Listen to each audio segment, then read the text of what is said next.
Bonjour et bienvenue sur ma chaîne. Aujourd'hui, nous allons parler d'un sujet qui touche beaucoup d'entre nous. Il s'agit de la procrastination. J'ai fait une courte vidéo dessus qui est disponible sur la chaîne. Aujourd'hui, j'aimerais approfondir le sujet avec toi parce que, comme je l'ai dit, c'est quelque chose qui me concerne, c'est quelque chose qui te concerne probablement si tu regardes cette chaîne. Et j'ai fait quelques recherches pour trouver des solutions, quelques stratégies efficaces pour la surmonter et pour être efficace au quotidien. Pour pouvoir surmonter la procrastination, voici la première stratégie. Il s'agit d'abord de comprendre l'origine, la cause de la procrastination. La plupart du temps sur la chaîne, je l'ai liée à la gestion du temps, mais elle peut aussi être à la peur, liée à la peur de l'inconnu ou à la peur de l'échec. On a quelque chose à faire, on se dit peut-être qu'on n'a pas les moyens ou la capacité de pouvoir y arriver. Et du coup, on n'arrête pas de remettre la tâche ou le projet au lendemain. Donc, il s'agit pour surmonter cette procrastination, d'identifier quelle est la raison principale de votre procrastination pour pouvoir agir efficacement. La deuxième stratégie à adopter que j'ai trouvée en fait, consiste à se fixer des objectifs clairs. Parfois, on a de grandes tâches. Par exemple, on veut écrire un roman ou bien on veut perdre 5 kilos. Quand on voit le projet dans son ensemble, ça peut faire peur. Donc, il s'agit simplement de diviser cette tâche, ces objectifs ou ces projets en de plus petites tâches. Par exemple, si on doit écrire un roman, on peut commencer par première chose, faire du remue-ménage sur les sujets. Deuxième étape, peut-être travailler sur l'intrigue. Troisième étape, travailler sur les personnages, etc. Si on veut perdre 5 kilos, on peut aussi établir une liste de choses à faire. Par exemple, commencer à faire du sport tous les jours ou bien 3 fois par semaine, commencer à préparer son corps, etc. Et puis progressivement monter en puissance. Donc cela permet en fait de rester motivé et avancer progressivement vers ses objectifs. La troisième chose à faire que l'on peut faire et que je trouve très intéressant, étant donné que je suis, en tant que maman aujourd'hui, la troisième chose à faire que j'adopte dans le quotidien de ma fille, en fait, c'est l'établissement de routines. Avec les enfants, généralement, on dit d'avoir des routines claires au réveil, des routines avant de manger, des routines avant de se coucher.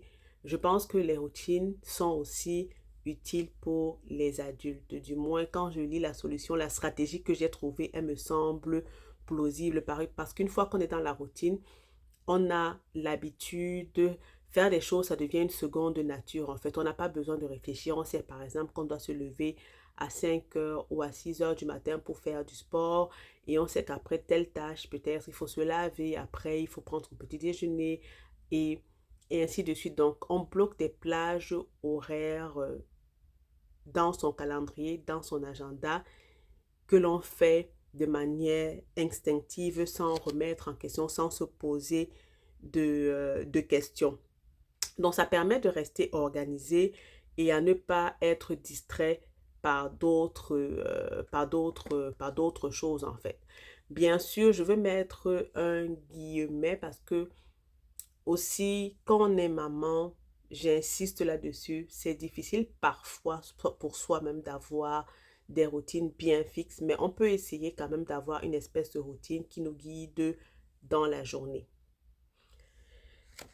La quatrième chose à faire et qui concerne beaucoup de gens aujourd'hui, c'est l'élimination des distractions. Combien de fois est-ce que le matin, quand on se réveille le matin, on attrape, la première chose que l'on fait, c'est d'attraper son téléphone, d'aller sur les réseaux sociaux pour voir ce qui se passe. On veut toujours être au courant de ce qui se passe. Ça peut être les réseaux sociaux, ça peut être la télévision, ça peut être même une personne qui a l'habitude de vous déranger. Donc, si on se crée un espace de travail propice à la concentration, on aura moins tendance à procrastiner. Par exemple, on peut aller travailler à son bureau.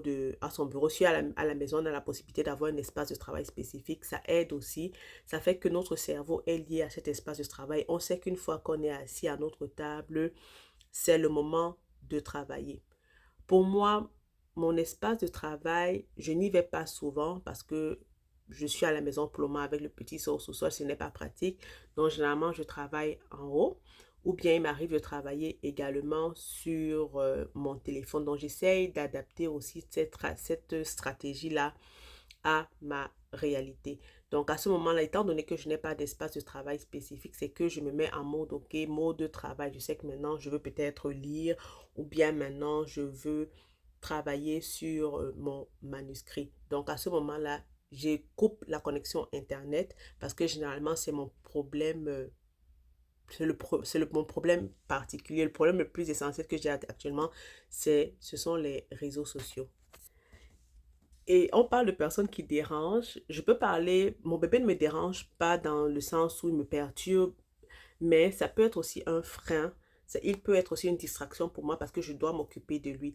Donc, ce que je fais, c'est que je profite des moments où il dort, comme présentement, il est en train de dormir, pour pouvoir filmer cette vidéo. En fait, j'essaie d'adapter en fait ma réalité et de m'adapter à ma réalité, de créer des possibilités tout simplement.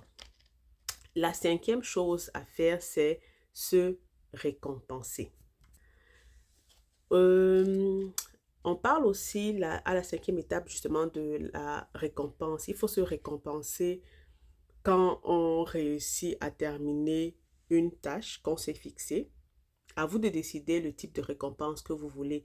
Il y a des personnes qui vont décider de boire une tasse de thé, qui vont se dire, OK, je vais manger du chocolat ou une sucrerie, ou bien je vais aller me balader, ou bien si j'ai appliqué la méthode Pomodoro au bout des 5 minutes, des 25 minutes, pour ma période de 5 minutes de pause, je peux aller sur les réseaux sociaux. Mais encore là, c'est vraiment de faire attention parce que on peut vite se laisser avaler par les réseaux sociaux et oublier le temps qui passe. 5 minutes, ça passe rapidement.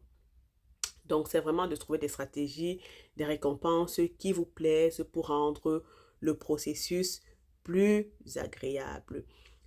Donc, en conclusion, voilà donc quelques stratégies pour surmonter la procrastination et pour être plus productif ou productive au quotidien. N'oubliez pas que la clé, c'est la persévérance et la discipline. Donc, bien entendu, persévérance, discipline, il peut arriver qu'il y ait des jours qu'on tombe. Le plus important, c'est de pouvoir se relever rapidement. Ne pas attendre 6 mois avant de se relever, mais de pouvoir se relever. Il peut arriver que aujourd'hui, on n'ait pas le temps de pouvoir faire quelque chose. Ça m'est arrivé, je crois, lundi ou mardi. J'avais mis des tâches, j'avais prévu de faire certaines choses dans la journée, mais ça n'a pas été possible. Donc, je ne me suis pas découragée. C'est clair que ça a affecté mon moral, mais je me suis dit, OK, demain, comme on dit, demain ne meurt jamais. Dans le lendemain, je suis remontée en selle et j'ai continué à travailler sur mes objectifs. Il faut aussi être indulgent envers soi parce que comme je l'ai dit, on est parents, on est des professionnels, on, euh, on peut être à la maison, on a d'autres priorités aussi, d'autres choses à faire. Donc, il peut arriver que tout simplement, si on travaille par exemple sur son manuscrit, qu'on n'ait pas du temps à 10 heures, si on avait prévu de travailler à 10 heures sur son manuscrit, qu'à 10 heures, on n'ait pas du temps, on peut se dire, OK, on va peut-être travailler à 14 heures ou peut-être aussi le soir, une fois que les enfants seront couchés.